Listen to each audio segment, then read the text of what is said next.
Hello and good morning. Joe Justice here, coming to you live on December 30th, 2022, as we are getting ready for the New Year's weekend. Tomorrow is New Year's Eve. I hope that you have lots of fun and excitement and adventure planned with your friends and your family, and you have a wonderful weekend. And then after today, I guess I'll see you all next year, right? Yeah, that's an old joke. That's a dad joke that you have to tell. There's once you become a dad, that's just the law. It's a law. You can't not tell that joke. So I'm excited to see everybody here today. This is the last day of work. Of course, we'll be closed on Monday, so I'll see you again on Tuesday. But I wanted to wrap up the year with our review of the top 10 tech trends of 2023 that everyone must be ready for. That's a Forbes article by Bernard Marr. And just to do a quick recap of what we talked about the rest of the week, his first few items were AI everywhere. Parts of the metaverse will become real, which I don't know if that's true or not. The progress with Web3, which sounds pretty interesting. Some really cool stuff coming there with blockchain technologies. Bridging the digital and physical worlds, that's definitely going to be interesting in 2023. The increasingly editable nature, which is going to be really wild. Quantum progress, which again I'm skeptical on. And progress in green technology. So all that stuff is going to be coming in 2023, according to our futurist friend here at Forbes.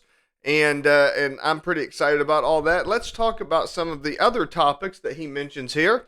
And that's items number 8, 9, and 10. We've gotten through all of the other top 10. So let's take a look at some of these. First off, number 8, robots will become more human. Now, this is interesting. I'm not really familiar with what's going on in the world of robots. So according to him, in 2023, robots will become even more human in appearance and capability. These types of robots will be used in the real world as event greeters, bartenders, concierges, and companions for older adults. They'll also perform complex tasks in warehouses and factories as they work alongside humans in manufacturing and logistics. Now, my biggest problem with the idea of that robots are going to become more human is I don't really think it matters. I think we have this kind of idea of robots based on like the Jetsons and Battlestar Galactica and like Star Wars and like science fiction of like humans and robots kind of having kind of generally the same frame and, walking side by side and everything. And I don't think that makes any sense really with what we've seen with AI already. With the improvements in AI, like your phone could be your concierge. You can ask your phone, order me some pizza, have it delivered to my buddy's house. I'll be over there at 8 o'clock. And your phone with AI can already do all that stuff. So why do you need to have like a little buddy that looks like a little robot partner that looks like you to walk around beside you to do that? So I don't know if robots really make a whole lot of sense. Also, when you're looking at robots in a warehouse scenario, I've seen lots of video and I've worked with some clients of ours that have robots in factory situations, and the robots that are designed to operate in those situations don't look anything like humans, but they're way more efficient than humans. So you take like a robot that's on wheels that's designed for like in a warehouse for like picking up things and dropping things off. Basically they're kind of self-propelled a forklift. So they're kind of like self-propelled little forklifts, right? And that makes a lot more sense than a big clunky human walking around with his legs and picking things up and stuff like that. So I don't know that necessarily makes a whole lot of sense. I don't know if it makes sense for there to be human-like robots in the future. I'm sure there'll be some novelty to it. I mean, I'm sure that there'll be situations, maybe a bartender, it'd be neat to have like a little computer bartender, but even at that, like it seems like a machine, like a soda machine that is available today, that makes a lot more sense just walking up to it and, putting your soda in than having like a computerized soda jerk from the 40s, right? So you're going to have like a little like a little R2D2 or like a C3PO type robot that's just doing the job of a soda jerk, and that's going to be more efficient than a soda machine. It just doesn't make any sense to me. So I just don't know if robots becoming more human makes a whole lot of sense. But that's what he's saying. So we'll see. We'll see what happens. Number 9 on his list is progress in autonomous systems. Business leaders will continue to make progress in creating autonomous systems, particularly around delivery and logistics. Many factories and warehouses have already become partially or fully autonomous. In 2023, there's even more self-driving trucks and ships, and as well as delivery robots, and even more warehouses and factories will implement autonomous technology. Now, that's what I was talking about when it comes to, so do I think that robots make a whole lot of sense? And when I say robots, I mean human-like robots. Do I think that human-like robots makes a whole lot of sense? No, I really don't. But self-driving cars, self-driving forklifts, smart conveyor belts that have little pieces along the way, little robots that put things together. Yeah, that makes a lot of sense. 3D printing, you can think of a 3D printer as a type of robot. So when you're talking about robots, you're talking about autonomous systems. Those types of things makes a lot of sense to me. I could definitely see those things becoming more and more and more common. Why would you make those look like humans? Why would you, if you had a self-driving car, why would you make a robot that has hands and feet to work the pedals and the steering wheel?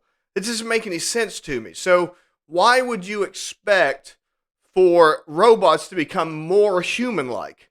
It makes sense to me that robots would be less and less human-like, and their physical form factor would conform.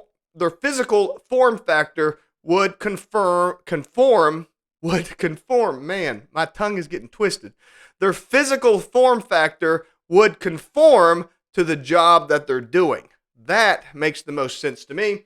So I don't understand the whole idea of there being human-like robots. The only thing I can see for human-like robots is the novelty of it. If you wanted to have, a robot butler, or if you wanted to have a robot bartender or something like that, I mean, that would be fun for novelty's sake, but it doesn't make any sense to have humanoid robots walking around on a factory floor when it's 1,000 times more efficient to have those robots in the form factor of like a car or some kind of a scooter or something like that. And then finally, number 10 on his list is more sustainable technology. Finally, we'll see a push towards more sustainable technology in 2023. Many, if not most, of us are addicted to technology like our smartphones, tablets, and computers. But where are the components coming from to manufacturing our favorite gadgets?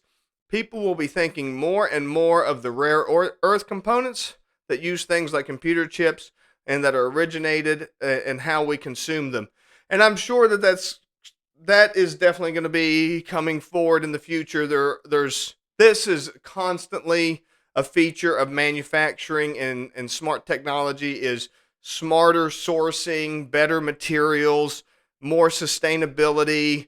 Everything starts out as, just kind of crude and brutal. You can, look at the original. All you have to do is look at the original internal combustion engine.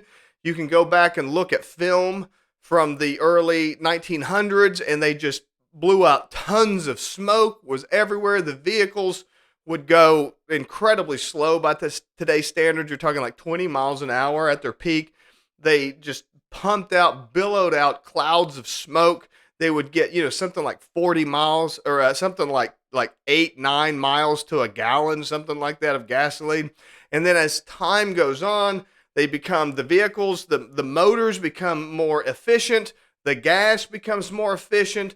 The synthetics and oils that are used to lubricate the parts become more efficient. And that just continues. That's just kind of a regular cycle for things too. As today, consumer vehicles get 30, 40 miles to a gallon. The gasoline is incredibly clean, comparatively speaking to what it used to be. And then just as we're peaking in this technology, we're going to switch to a newer, even better technology of electric cars. And then, of course, we're going to the electric cars that we have today. In 100 years from now, we'll be looking at them as incredibly crude, just ugly, environmentally hazardous machines, just like the way we look at those old cars from the early 1900s today. We look at them as terrible because, they were not refined the way that they are now. And that's just the cycle of all technologies. And we're going to continue to see that in electronics, more sustainability and more of that type of technology improving moving forward.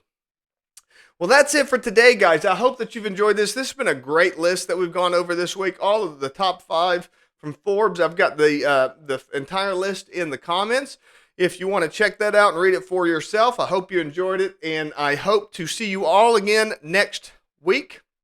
Have a wonderful new year, and don't stay up too late, and don't do anything you wouldn't regret in 2023. All right, you guys have a great weekend, and we will see you next year.